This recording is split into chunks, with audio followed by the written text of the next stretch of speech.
Hey guys, నా పేరు భరత్. అందరూ ఎలా ఉన్నారు?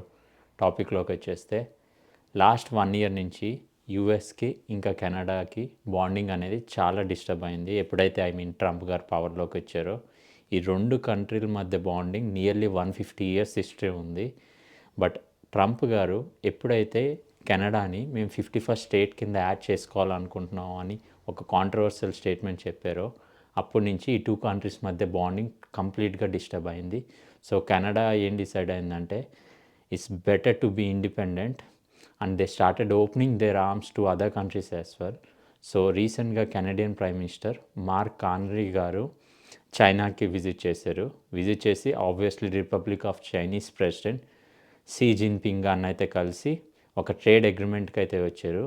ఈ ట్రేడ్ అగ్రిమెంట్లో చాలా డీల్స్ అయితే కుదుర్చుకున్నారు. కాకపోతే ఈ వీడియోలో ఒక ఇంపార్టెంట్ డీల్ గురించి నేను మాట్లాడాలని అనుకుంటున్నా. అదే ఎలక్ట్రిక్ వెహికల్స్ గురించి. ప్రీవియస్లీ చైనా నుంచి ఏవైనా ఎలక్ట్రిక్ వెహికల్స్ కెనడాకి ఎక్స్పోర్ట్ అయితే నియర్లీ 100% టారిఫ్ ఉండేది. ఎందుకంటే Canada wants to encourage US electric vehicles market అనమాట. సో చైనా మీద అయితే విపరీతంగా టారిఫ్ ఉండేది.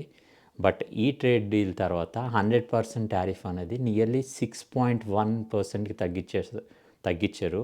ఇది గాయస్, ఇది మ్యాసివ్ రిడక్షన్ ఇన్ టారిఫ్. 100% ఎక్కడ, 6.1% ఎక్కడ. సో ఈ టాపిక్ మీద మీరు ఫుల్ వీడియో చూడాలనుకుంటే ఛానల్కి వెళ్ళి విజిట్ చేయండి. సో వీడియో నచ్చితే లైక్ చేయండి, సబ్స్క్రైబ్ చేయడం మర్చిపోకండి. This is Bharat, signing off.